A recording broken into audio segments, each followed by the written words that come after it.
బోరబండలో కొంచెం అంటే bypoll elections కి సంబంధించి ప్రచారాలు అండ్ ఇంకా స్టార్ట్ అవ్వలేదని ఇప్పుడే అంకుల్ గారు చెప్పారు.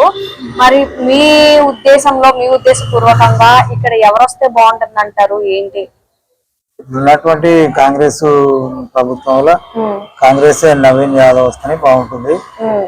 వాళ్ళు చేసిన ఇప్పుడు ఇచ్చినటువంటి హామీలు కూడా ఒక 50% అయినాయి.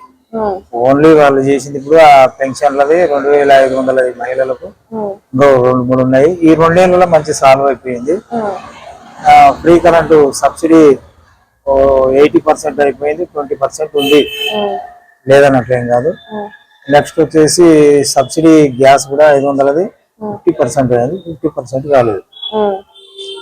నెక్స్ట్ వచ్చేసి మరి ఫ్రీ బస్సు మహిళలు చాలా మంచిగా ఉంది.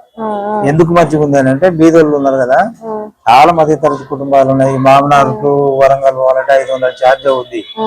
వాళ్ళకు పోను రాను ఇప్పుడు వ్యాపారయుక్తంగా ఇటువంటి వాళ్ళకు ఒక మంత్లీ 5000-4000 బెనిఫిట్ అవుతుంది.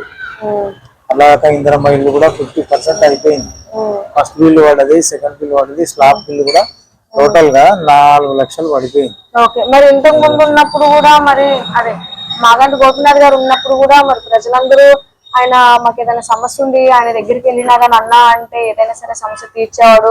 ఆర్ఎల్స్ మా గల్లీకి వచ్చి మరి అందరినీ పలకరించి మాట్లాడి మా సమస్యలు తీర్చేవాడు అని చెప్పి వాళ్ళు అలా అన్నారు. మరి ఇటు పక్కనేమో మీరు వీళ్ళు కూడా ఇవన్నీ చేస్తున్నారు అని అంటున్నారు. మరి వాళ్ళ వైఫ్ కి మీరు ఎందుకు ఓటేయరు?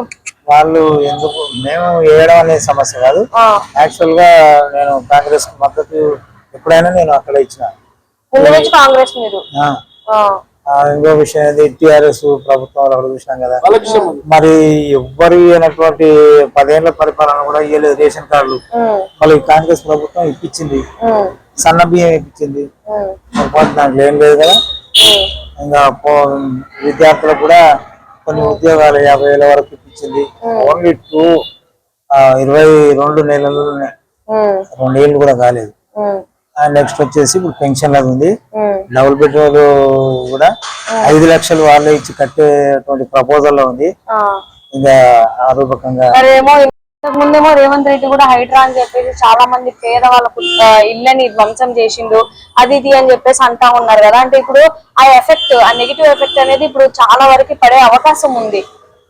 ఇప్పుడు హైడ్రా అనేది యాక్చువల్ గా వాళ్ళ టిఆర్ఎస్ ప్రభుత్వంలో ఎవరెవరో వాళ్ళకు భూ కబ్జాలు చేసుకున్నారు. అయితే బీద వాళ్ళు ఏం చేసిండ్రు, వాళ్ళు అక్కడ పెద్ద ఎత్తున చేస్తే వీళ్ళు మామూలుగా ప్లాట్లు వేసుకొని ఇల్లుగా వితౌట్ పర్మిషన్ తోని. గవర్నమెంట్ ఇంత ఇప్పుడు గవర్నమెంట్ అయినా సరే పర్మిషన్ లేకుండా ఎవరికి అక్కడ ఇల్లు కట్టు అని చెప్పదు. పర్మిషన్ ఉంటేనే కదా ఏ బిల్డర్ అయినా సరే ఇల్లు కట్టేది. ఇప్పుడు నోటరీలతో కూడా నడుస్తున్నాయి, అట్లా నడిపిస్తున్నారు. అటువంటిది ఏంటి ఇప్పుడు అట్లా కాదు అమ్మా, మీకు కూడా వేరే ఇల్లు ఇప్పిస్తాం కట్టిస్తాం అనేది కూడా అలా నువ్వు కబ్జా చేసుకొని 10 ఏళ్ళు బతికినావు కదా, నీవు అలా ఒక అపార్ట్మెంట్ రీతిగానే కట్టిస్తామా మీకు అని చెప్పినప్పుడు ఎందుకు వినట్లేదు జనాలు కూడా. అది ఎంత హైడ్రాకు సంబంధించిన వాళ్ళు ఓన్లీ 10% ఉన్నారు. వీళ్ళు ఉండి ఆడ ఇప్పుడు ఎక్కడో ఇప్పుడు మాత్రం లేదా, అది కాదు.